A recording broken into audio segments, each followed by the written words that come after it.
দাদু ভাই যে বাবা, দিদির মা, দেখো দেখো কে এসেছে, দেখো।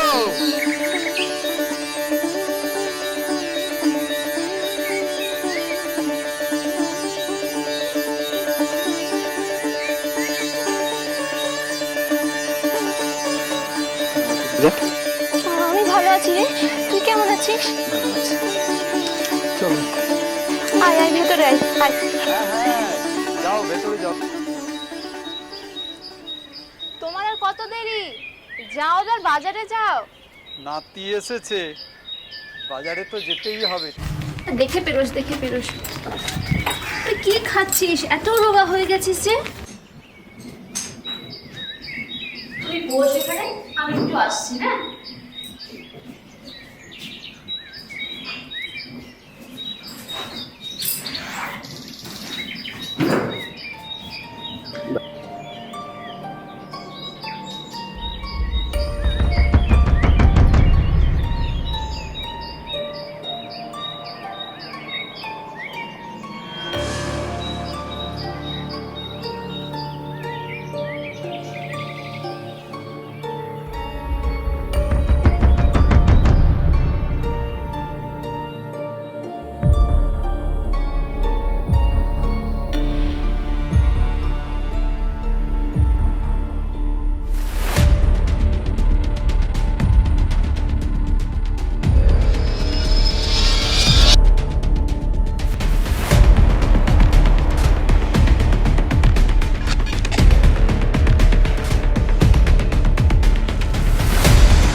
ডেভিড, ওই খেতে আসো।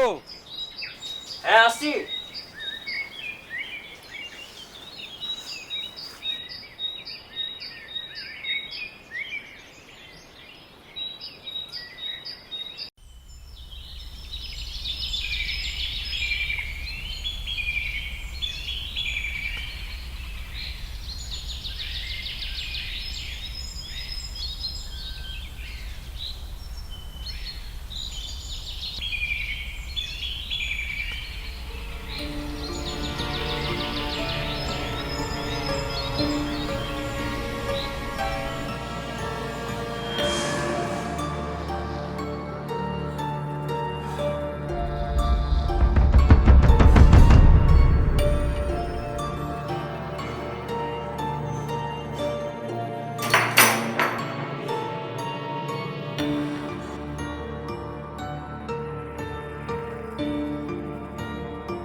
চোখে ঘুম নেই?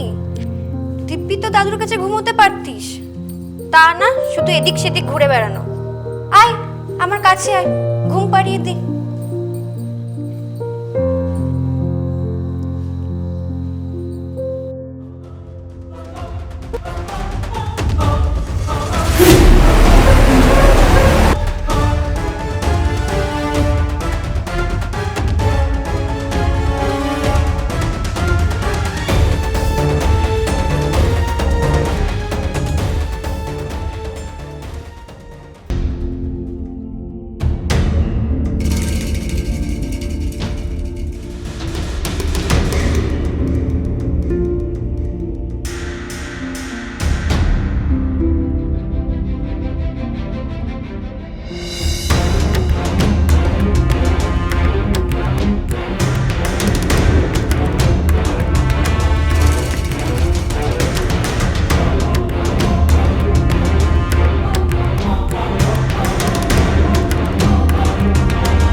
বিয়ের ডায়েরি?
বিলাস, ও বিলাস, বাড়ি আছো?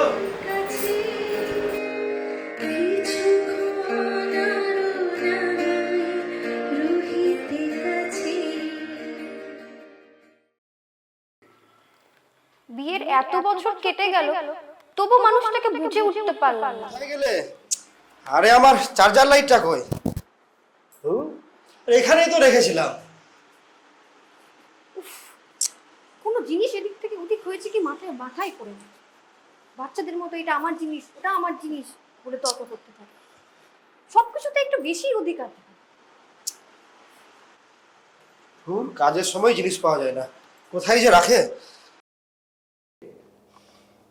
ধুস, কোথায় যে রাখে এই নাও। সব।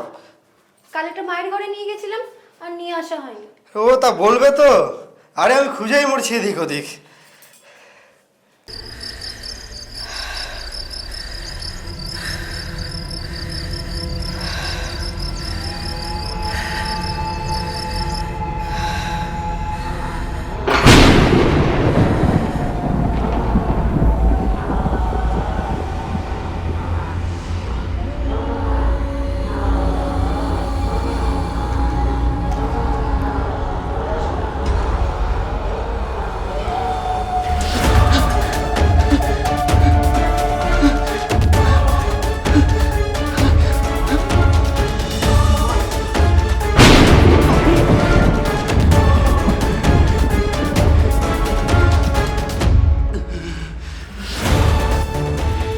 ভয় পাস কি? তোকে সব না জানাতে পারলে যে আমার মরেও শান্তি নেই। উপহার হিসেবে আমার বাবা খাট, আলমারি, টিভি, রেডিও, সোনা দানা সবকিছু দিল, সেগুলো কোনোটাই উপহার ছিল না।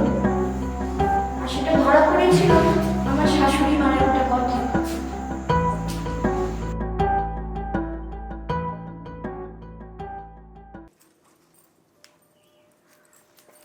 ওগুলো সব দিতে পারলো, আর ওই সেগুন কাঠের সোফা ও দিতে গেলে নাকি ওনার রক্ত বিক্রি করতে লাগবে।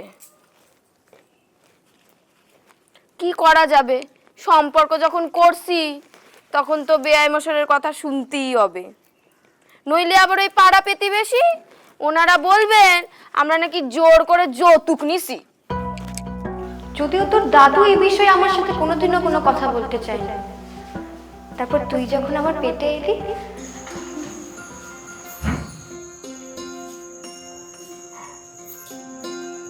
বলি ও বিমা, তোমার বৌমাদের 3 মাসের পর গো বলে মিষ্টি আনাও। ও বাবা, ছেলে আমার লজ্জা পাচ্ছে দেখো।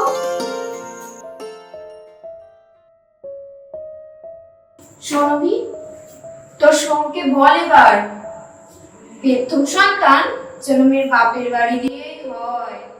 খরচ খরচ কিছু করো। মা, তুমি কি তাহলে ডোমেস্টিক ভায়োলেন্স মানে পারিবারিক নির্যাতনের শিকার?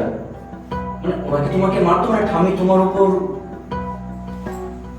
নির্যাতন কি শুধু শরীরেরই হয়, মনের হয় না? সময়ের সাথে সাথে আমাদের সবকিছু কেমন যেন পাল্টে যেতে শুরু করলো। একদিন দুপুরে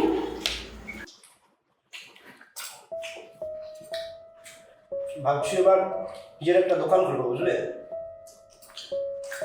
কতদিন আর লোকের দোকান ঘুরে ঘুরে মাল সাপ্লাই করবো। তাছাড়া বাবুর ভবিষ্যৎটা একটু ভাবতে হবে, একটু ভালো না?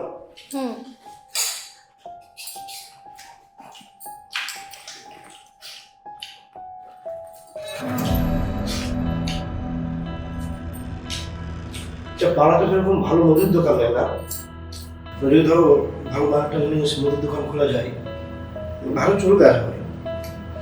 তার খরচ কেমন হবে? সব মিলিয়ে লাখ খানেক তো হবে। বাবা, সে তো অনেক খরচ, এত টাকা তুমি একবারে পাবে কোথায়? সেটাই তো ভাবছি গো। তখন বাবু বাবা তো অনেক খরচ বেরিয়ে গেল, আমার হাতেও সেরকম কিছু নাই। শোনো না, বলছি তোর বাবাকে একবার বলো না, যদি খবরদার না, আমি এসব কিছু বলতে পারি না। এমনিতেই মানুষটা নিজের স্বার্থের বাইরে গিয়ে এত কিছু করেছে। না না, আমি বাবাকে এইসব কথাই বলতে পারি না। আরে আমি কি শুধু নিজের জন্য বলেছি নাকি? আমাদের বাবুর কথাটা তো ভাবতে হবে। এমন করে শুধু নিজের জন্যই বলছি। আরে খাবারটা তো শেষ করে যাও। কিন্তু এসবের সাথে বাবার মৃত্যুর কি সম্পর্ক? আর তাছাড়া বাবার মৃত্যুর কারণটা আমাকে জানানো হয়নি কেন? সবটাই কেমন যেন একটা গুলিয়ে যাচ্ছে আমার। আচ্ছা মা, বাবার মৃত্যু কিভাবে হয়েছিল? সবই আমার পোড়া কপাল। সেদিনের কথা ভাবলে আমার এখনো গায়ে কাঁটা দেয়। সেদিন দুপুরে আমাদের তর্ক একেবারে চরমে উঠেছিল, জবাব পাল্টা জবাব মিলে এমন পর্যায়ে চলে গেছিল যে তার পরিণাম এতটা ভয়ঙ্কর হবে আমরা কেউই আন্দাজ করতে পারিনি। সেদিন ছিল রবিবার, ছুটির দিন। দুপুরে খাওয়ার পর রেডিওতে গান শোনা ছিল ওর শখ, কিন্তু সেটা সেদিন দেখতে না পেয়ে বিরক্তির স্বরে আমার কাছে জানতে চাইল। রেডিওটা দেখেছো? ওটা আমার কাকাতো ভাই দুদিনের জন্য নিয়ে গেছে। আসলে আরে নিয়ে গেছে মানে? কাকে বলে নিয়ে গেছে? আর জিনিসটা খারাপ হয়ে গেলে আবার কে দেবে? হুঁশ আছে? অন্যের জিনিস না বলে নিয়ে যাওয়াকে কি বলে জানো তো? কোনটা অন্যের জিনিস আর না বলে নিয়ে যাওয়া মানে? জিনিসটা যদি অন্যেরই হয় সেটা তোমার নয়, ওটা আমার বাবার দেওয়া। কয়েক সেকেন্ড নীরবতার পর আমার খেয়াল হলো রাগের মধ্যে আমি বোধহয় বেশি বলে ফেললাম।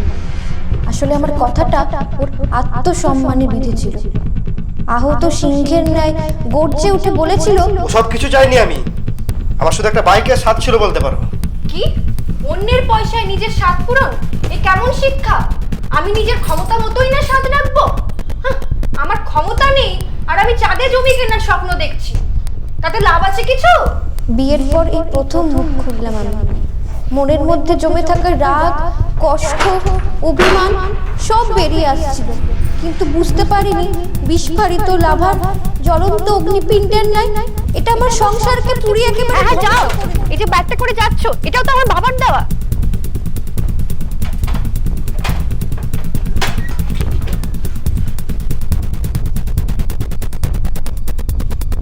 দুদিন বাড়ি ফেরেনি। আমরা কম থানা পুলিশ করিনি, কিন্তু এই দুদিন যা দুশ্চিন্তায় কাটিয়েছি তা কেবল শুধু আমিই জানি। কপাল পুড়তে আর দেরি ছিল না। পুলিশ মারফত খবর আসে